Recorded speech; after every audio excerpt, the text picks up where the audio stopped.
start maybe.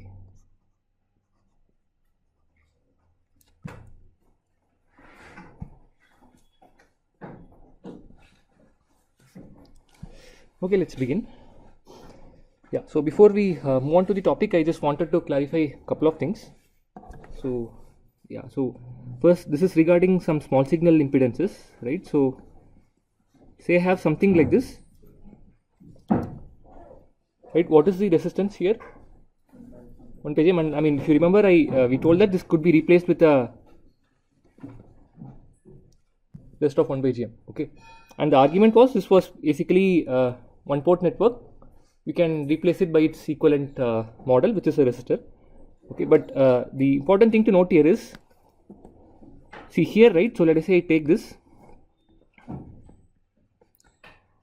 Let us say I terminate the bottom side with a resistor, and let us say in the limiting case I tend the resistor to 0. Could be anything. And I find the resistor looking here. What is that? 1 by gm. And similarly, if I do the other way, wherein at the top side I put the same resistor, which is 0 for now, and then this resistance, what is that? That's also 1 by gm. I mean, even if you find the exact resistance, it will be 1 by gm parallel R0. So basically, this resistance is the same from either sides. So that is why you could replace it with 1 by gm. Okay. And the same holds good for this one also. In fact, that's why I gave this in the assignment for you to work out. I mean, approximately 1 by gm. Even if you find the exact resistance, the resistance you find looking here when you ground this terminal, and the resistance you find looking here when you ground these two guys. Remember, this shorting. I mean, this was the connection. I am grounding this. These will be exactly same. That's why I asked you to work it out in the assignment, and that's why you could replace this guy with a single resistor of an appropriate value, approximately 1 by gm. Exactly, it will be this R plus R naught plus, yeah. Okay, but the counter example for this is this. So this is something we saw a couple of lectures back. So let us say I do this. So what is the resistance looking here now? Huh? Cascode thing multiplied by. Yeah, it's a gain boosted cascode. So let us say if it's going to be, if this is R, for normal cascode it's going to be gm R0 times R, but for this it's going to be multiplied by the gain approximately, right? But if I try to find the resistance the other side, let's say I ground this and try to find the resistance here. What is that? 1 over 8. You remember, if I just, yeah, it will be approximately 1 by AGM. Yeah. Okay. So the resistance looking from the top and the bottom here is not the same. So although here you may think that this is one port network, anytime you see this, you can't just go and replace it with the resistance, right? It depends on from which side you are looking at. Right? This is not a bilateral resistance in that sense. The properties change depending on where you excite it and what is the termination on the other side. So just be careful. Okay. So I was hoping one of you will bring it up, and I'm happy one of you brought this up. Okay, cool. So second thing, I think this I should have clarified at the beginning. So let us say I have this. Again, this is regarding small signal gain. If I do this, what was the small signal gain here? Huh? 0. And reasoning was, if this is constant current I0, so the current flowing through the output resistor is also the same. So it's constant, so nothing changes, right? So here if I find the small signal gain, it is 0. Now if I slightly modify this, okay, now what is the small signal gain? GM R0 minus GM R0. It's basically the common source, right? So here you know for a fact it's minus gm R0. So what is difference? That small signal current flows into that R0.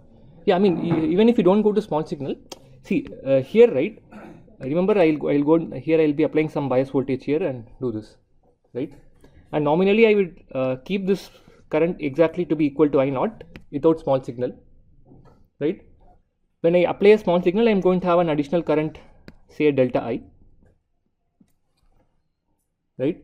So here the current is fixed as I naught plus, I mean, here, at the top side it is I naught, bottom side this is acting like another, loosely speaking, an independent current source with a current of I naught plus delta I.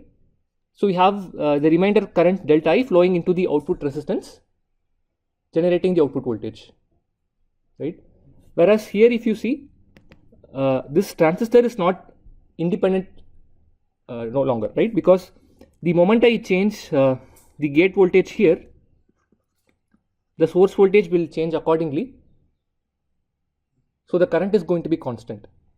So here I have this is also a current source, but this is not so-called an independent source, right? The current here is basically determined by the current here. Whereas here I have basically two different currents, or I can say two different current sources. They are acting independently. So that is why I could have a small signal gain here. Whereas here, although this is a current source, it is not independent. I mean, it's all voltage controlled current source, but what I'm saying is that is also not independently operating. It is dependent on this current source. Okay.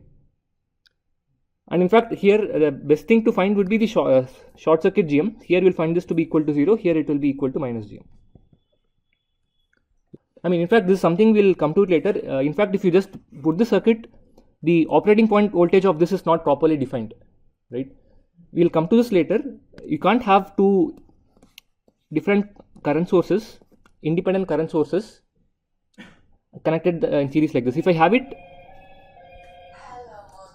put it in silent. If I have a case like this, can you say about this voltage? It's not defined, right? So same thing will happen in the circuit also. Okay. So we'll come to that in the later half of the course. So it needs separate, mechanism to fix this voltage. But the point I'm trying to make is the difference between these two, right? In the second half, we have two current sources which are operating independently. So that is why we have an effective small signal current flowing into the output node. Whereas in the left one, it is not the case. So can you draw the small signal model for the? Which one? Small signal model for the target. I mean, this one. Yes, sir.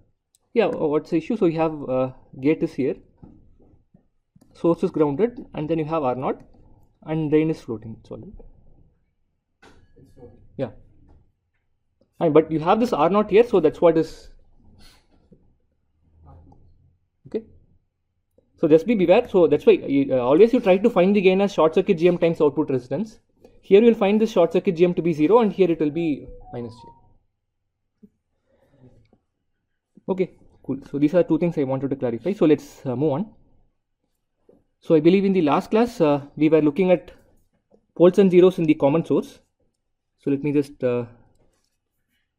refresh it.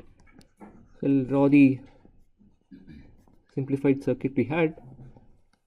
So this is the source resistance Rs, the capacitor C1, and I'll replace the transistor with the symbol of a transconductor, and at the output side we had C0, right? So here if I don't consider any capacitor across the GM, the pole locations were simple. And what were the pole locations? Not approximately. Yeah, I'll say GS by C1. Second pole is, this was simple enough, but the moment I had the capacitor across the transconductor, let me paste it here. It is no longer simple because this kind of couples the two networks, and it was also not very trivial to say this by inspection, because as we saw, we had Miller effect and all that happening. So that's why we decided to find the transfer function completely, and then we got an approximate location for the poles, and the assumption we made was that the poles were far apart, right? One of the poles was much smaller than the other, so that helped us get an approximate solution for the quadratic equation. And then we tried to make sense of the result. And the intuition for the pole location is the following. Let me actually move it to the next page maybe. Yeah, I have the capacitor here. Right. So as if you recollect, we saw that if you have a voltage controlled voltage source like this, and if you have any impedance Z put across the voltage controlled voltage source, looking here, it looks like, what is the impedance? Or if I just put a capacitor here for simplicity, looking here, what is the capacitance from the input side? Yeah, it looks like a capacitor of 1 plus 8 times C. So that helps you decouple the two sides. So you can put a capacitor like this and then do it. But we no longer have a voltage controlled voltage source, it's a current source. But still we told that at low frequencies, the gain from this point to this point is approximately what? At low frequencies, what was the gain? From this point to this point, minus GM R naught. So that's why we could still use the Miller approximation. So which means I can take this capacitor and say that at the input side it appears with the gain of, let us say, GM by G naught plus 1 times. So that helped us decouple the two sections. So this will give rise to the low frequency pole, and the pole location is approximately, let's say this is with C. What is the approximate pole location here? The conductance at the input side is GS. The total capacitance I have is C1, and in addition we have C getting amplified by the gain. So it's C into 1 plus, I don't know what GM I use, but anyway, some GM by G naught. Okay. So this was the first low frequency pole. Similarly, we tried to make sense of the high frequency pole, and that comes about because of the effective capacitance and conductance at the output side. So first, if you try to write the total capacitance at the output side, you have C naught that comes in parallel with series combination of these two, right? So that was the effective capacitance. So it was C naught plus C1 by C plus C1. And then if I try to find the total conductance, we have G naught obviously, and that is coming in parallel with some other conductance. And again, the idea is how do you find this conductances? You apply a test voltage here and you find the current, and the current will have both real part and imaginary part. To find the conductance, which part of the current you will find? Real part. So this G naught will take in a current of Vt times G naught, a real portion. In addition to this OTA will also take in a real portion of the current. And how much will be that current? If this is Vt, what is this voltage approximately? I mean, I will not assume the input because we are looking at the poles. Okay. So which means the current flowing here is what? Yeah, it's Gm times the same thing, C by C plus C1. So this will be the approximate high frequency pole. Okay.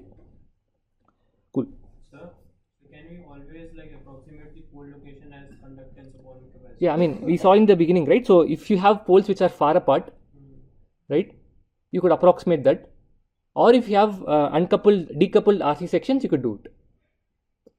The assumption is the pole should be far apart. Either the poles should be far apart. If we calculate using conductance upon capacitance, then we need to ensure that the poles are far apart. Yeah. Either that should be the case, or if you have uncoupled RC sections, then it's okay, doesn't matter. Okay. Cool. So one final point I want to make in this. So let us say I didn't have this capacitance C, right? And let's assume all the conductances and capacitances here are of the same order. So these two poles might be close by, right? Initially, if we assume all conductance capacitances are of similar order, they will be close enough. But now can you comment about this pole? Compare it with this.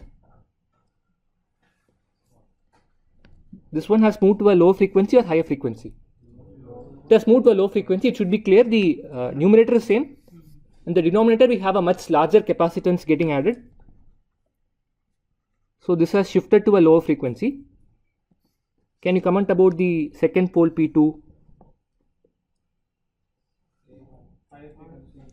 I mean, the first glance it might not be clear because both numerator and denominator have increased, right? But let's try to make sense. Again, if all capacitances are of similar order, the denominator we have, let us say, 50% increase, right? But in the numerator, along with G naught, we have Gm, and you know Gm is going to be much greater than G naught because you want it to be like that. So then, can you comment about P2? It will shift forward. Yeah, it has moved to a higher frequency. Okay. So this is something, this is called as pole splitting. I'll use the same color.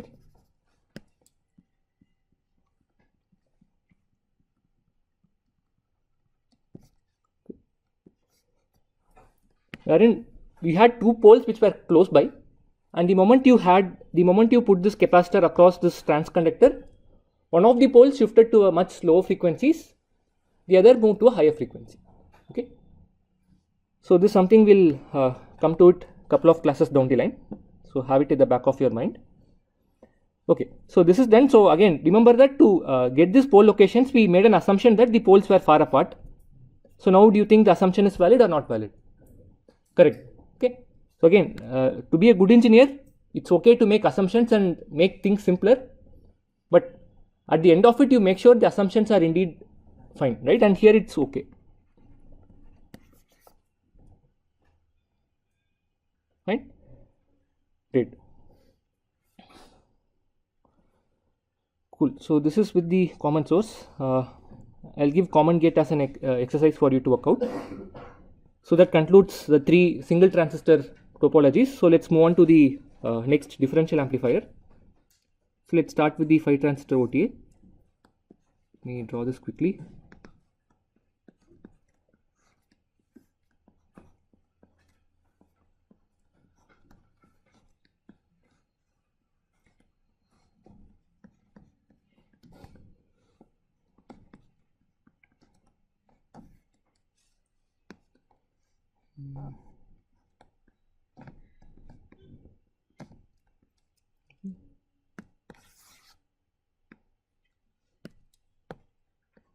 V1 and V2, and this is my output.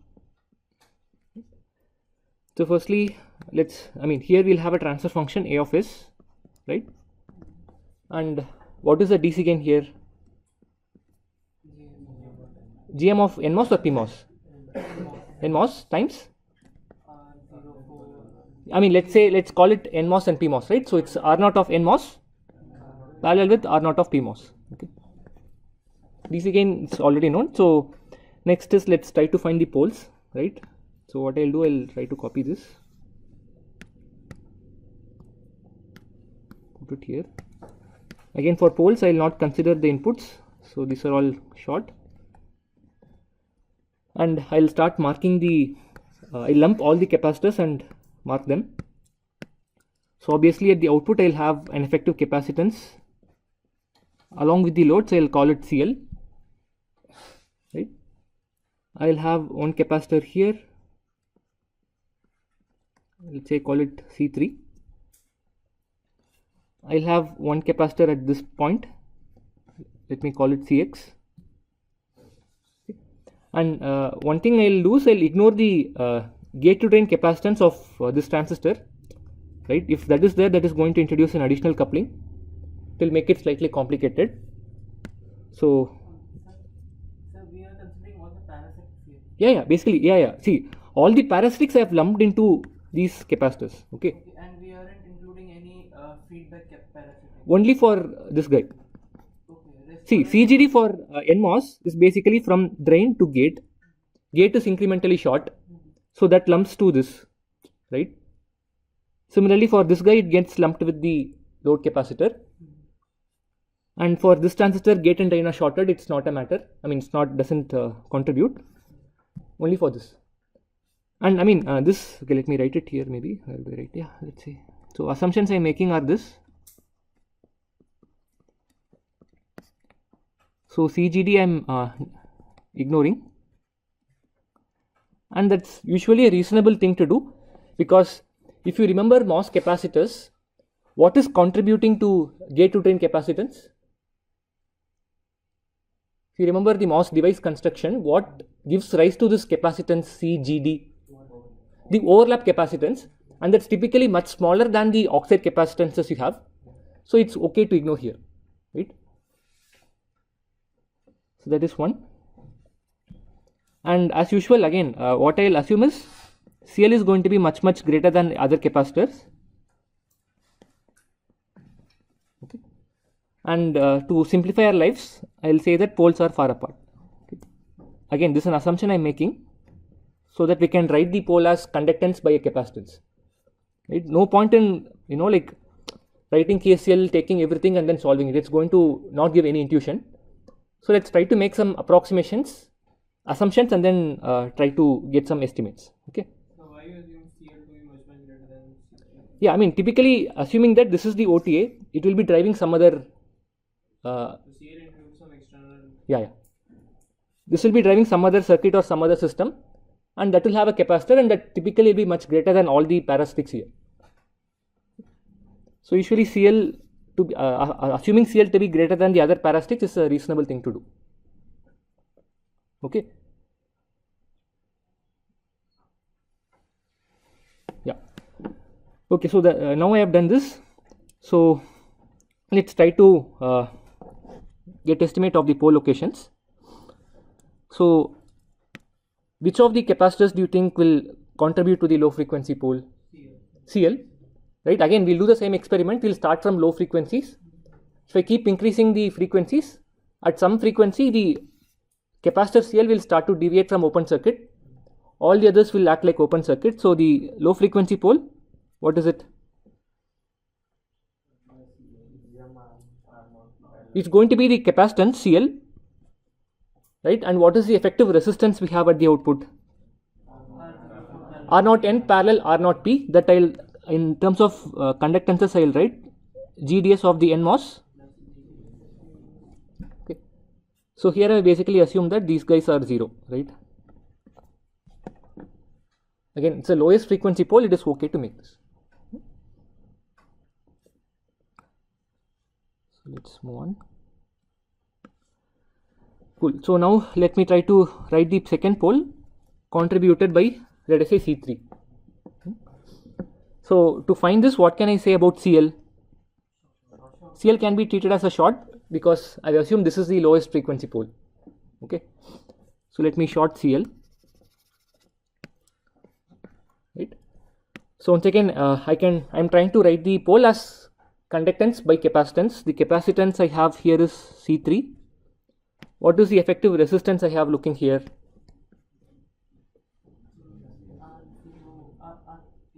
I have look at the circuit. Let me erase C3. I am trying to find the effective resistance looking here. 1 by GMP times 1 plus that. Yeah. So basically, if you recollect, you will have 1 by GM due to the gate to drain connection of the PMOS. But as he's pointing out, if you apply a test voltage, the same is applied here. This will draw a current of GMP times V test. This will also draw the same current, and in the normal case, a fraction of this current will come here. Right? But now, what do you think will happen to this current? It will completely go to the short.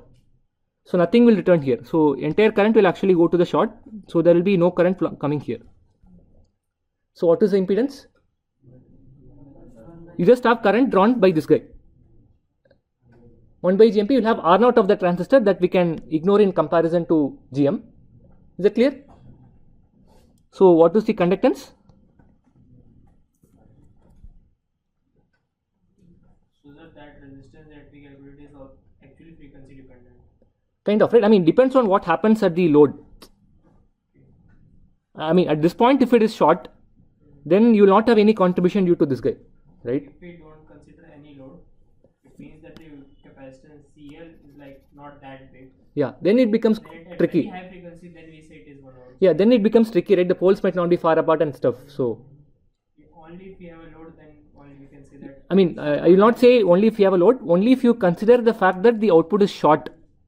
When you at the frequencies, let us say, where you are trying to find the conductance, if the output is kind of short, then no portion of this current will reach this side. Okay, is this clear? If I don't have this condition, a fraction of this current will definitely come here. So it won't be 1 by gm, it will be 1 by gm into some factor that we computed. But if I do this experiment, it is not the case. Here it is exactly 1 by gm. Of course, I am ignoring the R naught. So the pole is approximately gmp by the capacitance C3. I mean, the effective, I mean, the Cx is not going to affect the effective impedance looking here, right? That's okay. It's okay. I mean, doesn't matter. C3 and Cx are not very far apart. That is okay. So we can't approximate it as conductance. But it doesn't have to be this. I'm assuming this condition, right? If the poles are far apart, we can do it. Poles due to C3 and Cx. Poles due to C3 and Cx, let's assume that we are far apart and do it. And then we'll see if it is indeed the case. Right? See, there are two things under which you can approximate the pole as conductance by capacitance. One is when the poles you compute are sufficiently far apart. Second, if there is no coupling between the two RC sections, right? Let us compute this and then see if it makes sense, right? Some current should flow in the lower Vt divided by R. Yeah, but I mean, comparing it to 1 by gm, that's going to be much smaller, right? I mean, yeah, that I've lumped it as C3. Why would that be coming? I mean, I'm just taking at two nodes. At this node it is Cx into the effective resistance it sees. That's all. I mean, at this node it is C3 and the effective resistance it sees. Okay. So then let's find the last pole. And let me, oops.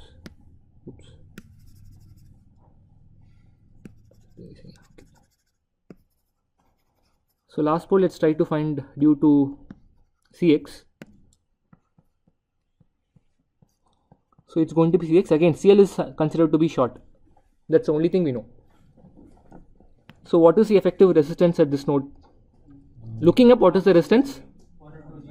Yeah, looking up, it's 1 by gm because this guy is short, right? So this is short, so this is roughly 1 by gm of NMOS. Here it's also the same. Total conductance is, yeah, I mean, and if I include the output resistance of this also, let us say R naught of the current source, I'll call it as Rx maybe. Everything will come in parallel, but approximately it will still be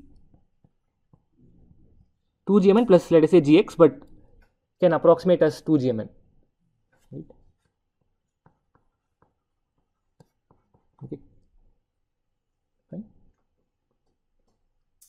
So once again, you see, if let us say all capacitance are of similar order also, this will be slightly higher than this. Right? It is not really far apart, but it's okay. Right? Because no point in taking everything and then finding the exact location. That's not going to yield you anything, right? It's a decent approximation, which is okay. And as we'll see, this pole doesn't play such a critical role. When we find the zeros, you'll understand. But as of now, it looks like at least this is definitely much smaller. And if you compare P2 and P3, at least P3 seems to be at a slightly higher frequency than P2. Not really far, but at least okay, right? We are engineers, we don't want 99 point, I mean, it's like Dettol advertisement, right? We don't want 99.99%, we are okay with 98% also. So that's with the poles. That much apart so that we can neglect we can approximate a pole as conductance upon. Yeah, and as we'll see, this doesn't actually, it's not that significant. When we find zeros, you'll understand. So this is with the poles, right? So now let's look at the zeros. We'll copy this. So remember, zero, yeah, the location of zeros depend on where you apply the input and where you take the output from, right? And here the inputs are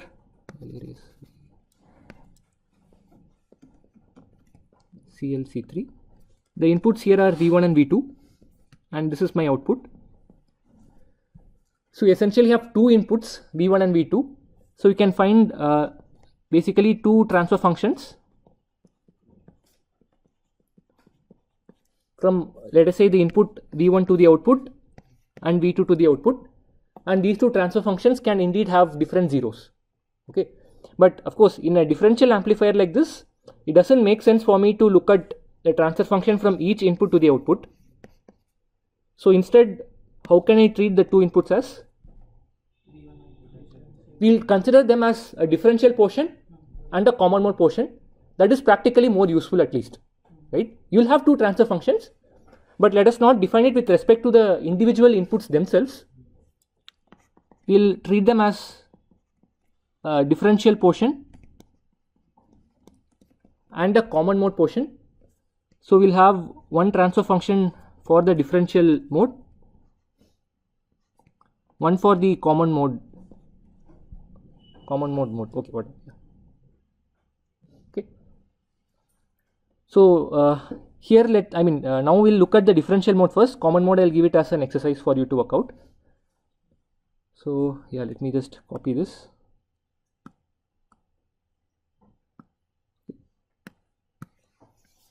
So this is the differential mode. Let me write that here.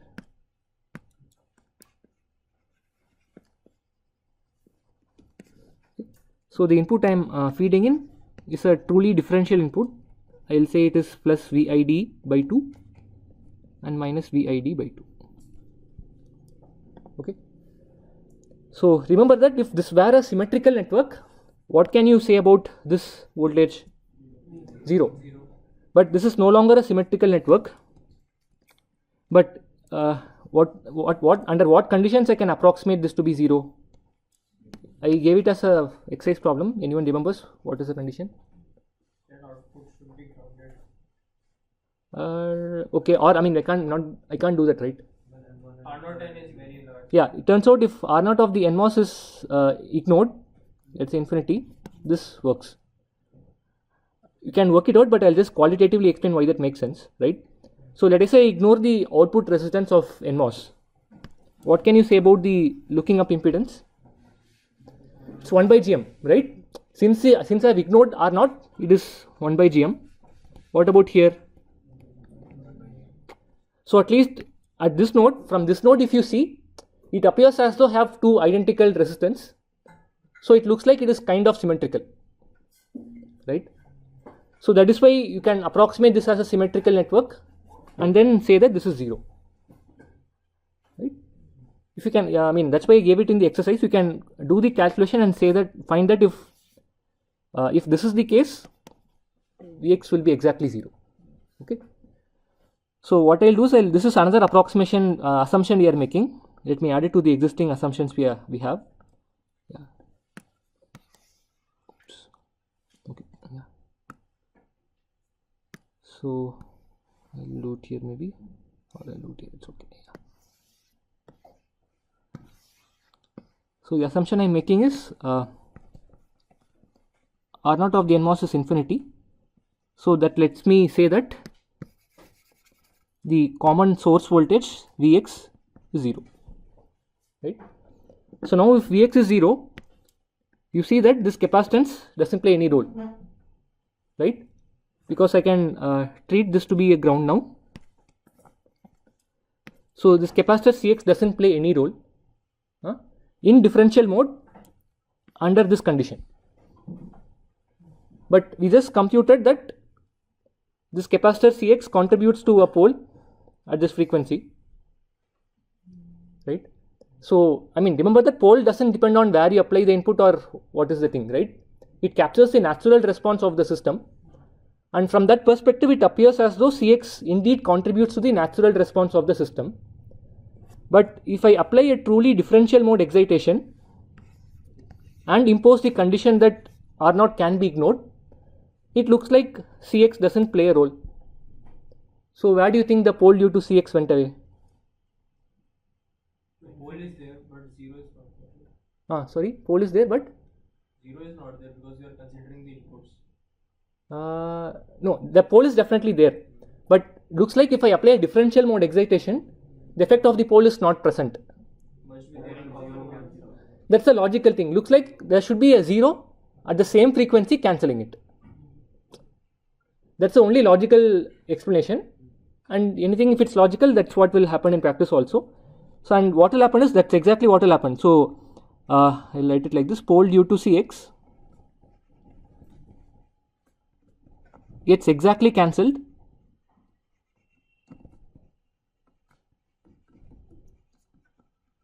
by a 0, right? And this is yet another probable example of an uncontrollable or unobservable state, because in principle we have 3 states, right? Because I could define 3 independent capacitor voltages across, I don't know, yeah, the 3 capacitors. So that 2 GM upon Cx got cancelled. Yeah. Right?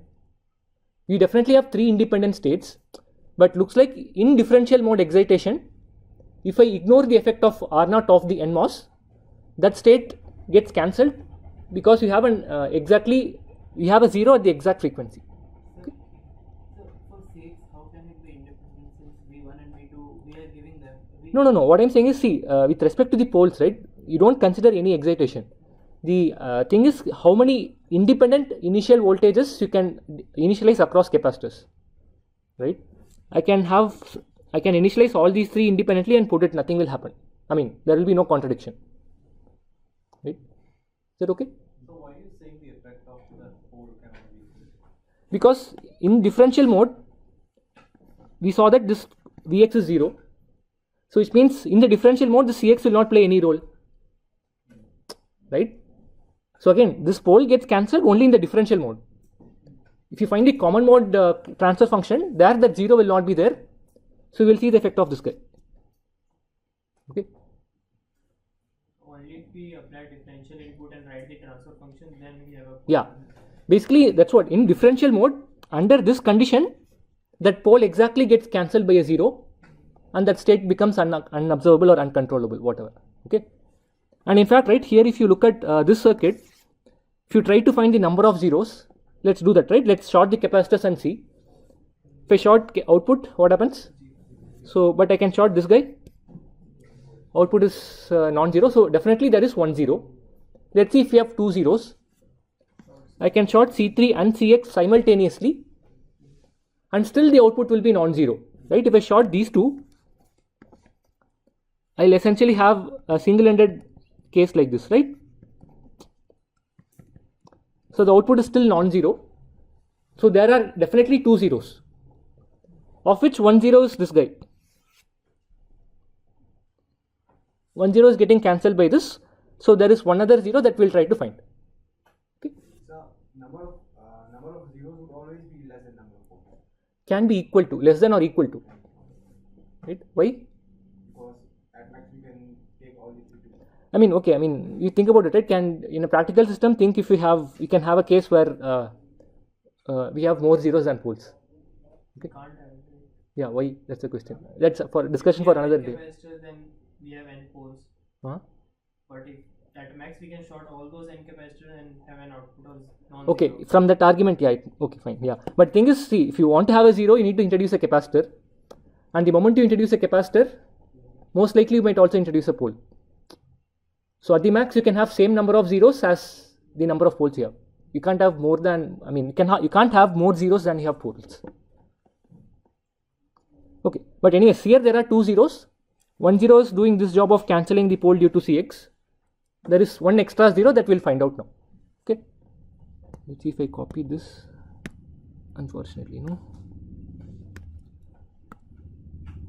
Just copy this thing.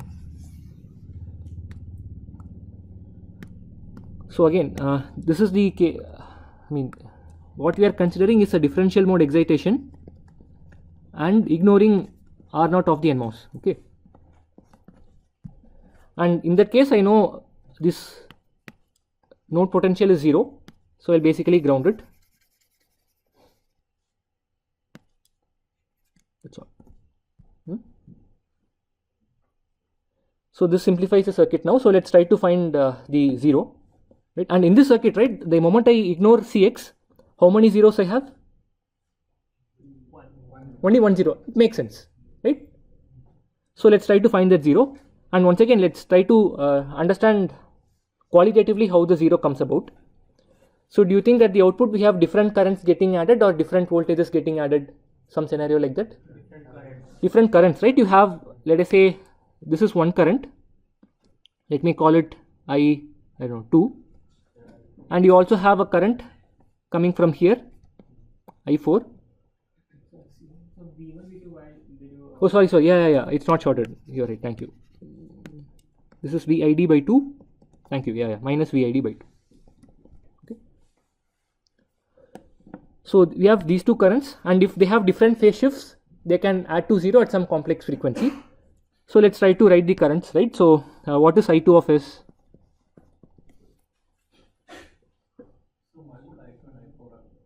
Yeah, we'll try to find, right? If they have different phases, they can add to 0. Let's see. What is I2? Minus or plus? So GM of the NMOS times? Fine. Now, can you tell me what is I1 of S? Minus GMN VID by 2. Then what is V3? We have current I1 flowing into this node. What is the total impedance at that node? 1 by GM, but also have the capacitor, right? So what is it? That current of 1 by SC3 plus. Yeah, so this GMN VID by 2. By the total impedance, the resistance is 1 by GM, capacitance is C3. So it's going to be GMP plus C3. GM of the PMOS plus C3. So that is V3. So then tell me what is I4 in the direction that I have marked clearly. Gate voltage is V3. What is the current flowing from source to drain? Minus GM VGS is the current from source to drain. GM VGS is from drain to source. So this is going to be, so then plus GMP to GMN VID by 2, VID by 2. So now you see that I2 of S is this, I4 of S is this. They definitely have different phase shifts, so they'll add up to 0. And then you can do it I2 of S plus I4 of S. At 0 frequency, output is 0. So then sum of I2 plus I4 must be 0. I2 and I2 plus I4 must be equal to the current flowing into the load. The output is 0, so that current is 0. If I do this algebra, I'll let you find out. You will find the 0 at minus 2 GMP by C3. Okay.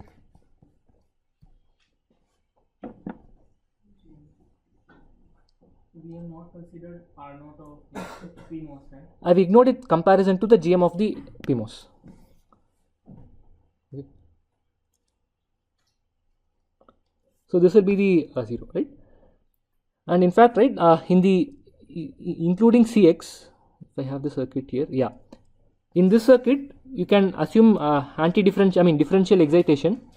Yeah. In this circuit, you can take this, include CX, and try to find the zeros. You will find that you will get 1 0 cancelling this, and one more 0 at the 0 frequency we calculated. I'll give that as an exercise. So again, here also you assume that output is 0. And then you try to write KCL, and if you write KCL at, let's say, this node, you will have something like Vx into something is 0. We have two real zeros, so you equate this term to 0, you will get 1 0, this to 0, and you get other 0. Okay. I'll give that as exercise so that you get convinced that this indeed happens.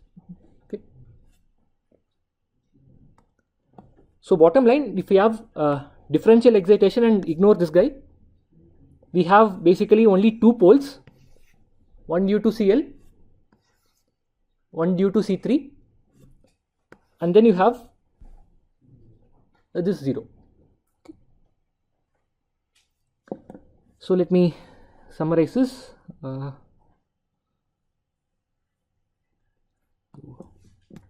Yeah. So again, let me write the assumptions. The assumptions we made are the following. We assume that CGD is ignored, especially for the PMOS in the right side. And then we also assume that Cl is much greater than C3 and Cx, and that the poles are far apart.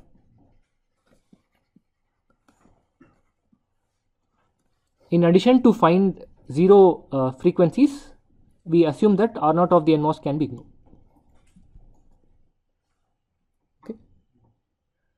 And actually, right, interestingly, if you ignore R0 of the NMOS, what you will find is that the three RC sections here, they no longer are coupled. Loosely speaking, it is the R0 of the transistor, R0 of the NMOS transistor that introduces coupling.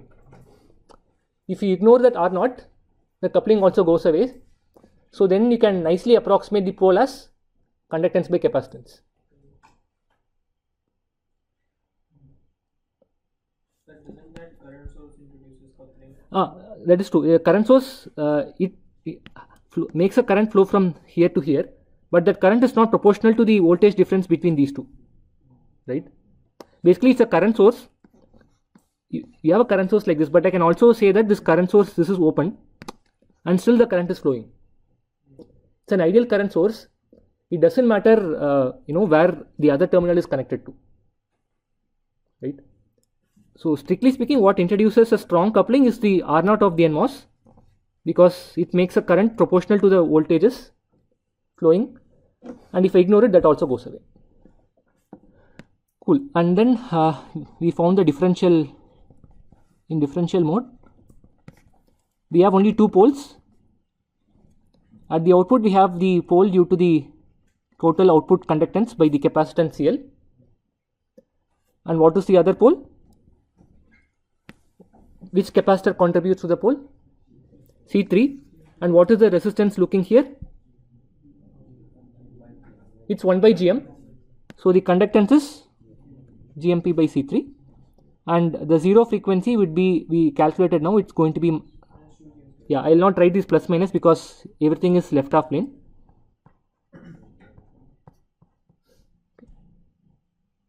So you see that you have, now we can see if these two poles are sufficiently far apart, because Cl is going to be much greater than C3, number one. Number two, Gm is going to be much greater than Gout.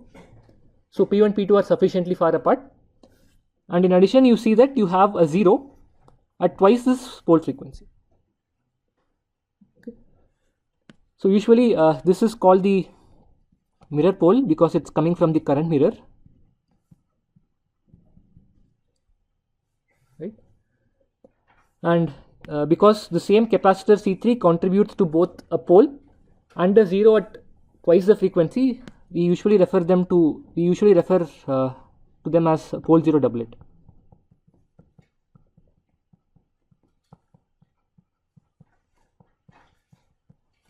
So I'll just say that.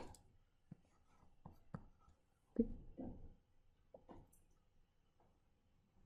Just jargons to remember, that's all. So let me just make this clear.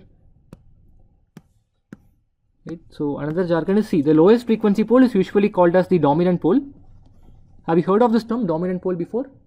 Oh. Why is it called dominant pole? Huh? Not necessarily. Regulate the time response will have a more significant impact because it is e to the power minus. Exactly. See, like he's pointing out, if you have two poles, right? Let us say, I don't know, some A0 by 1 plus S by P1 into 1 plus S by P2. If I find the impulse response, you will have something like K1 e power minus P1t plus K2 e power minus P2t.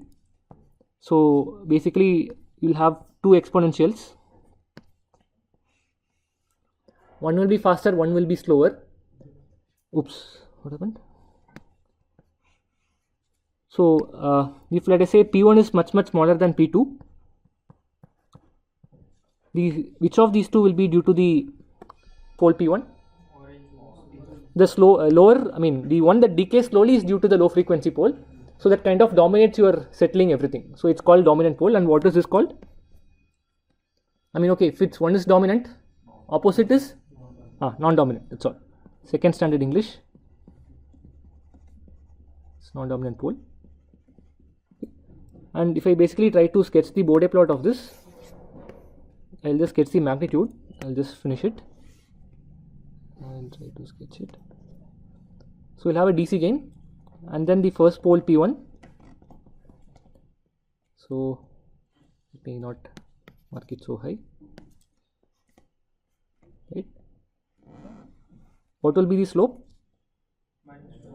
Minus 20 dB per decade. And then you encounter the second pole P2. Now what will be the slope? It will be minus 40 dB per decade. And remember that you have a 0 at twice the second pole. So immediately after this you will have that 0. And then it will. Okay. So one my last thing. So I mean, because of this, right? This guy you can usually approximate as a single pole system like this, right? Because you see that the second pole appears at a much higher frequency, and by then the gain has already fallen down so much that it doesn't matter even if you approximate as a first order system. Okay. How did we do that unity gain frequency would occur before P2? I mean, it can be anything, but for now I have just marked it like this. Sir, another thing that what happened to like P3, there was supposed to be 3 poles. Yeah, that's what we saw, right? In the differential mode, this is basically the differential mode transfer function. In the differential mode, that C3 doesn't contribute to a pole, right? Because we saw if we ignore R0, this is ground. So this Cx doesn't play a role. So what happens actually is you have a 0 in the differential mode that exactly cancels this pole. I'll give it as an exercise so that you can get convinced. So let's stop here. Yeah, thanks.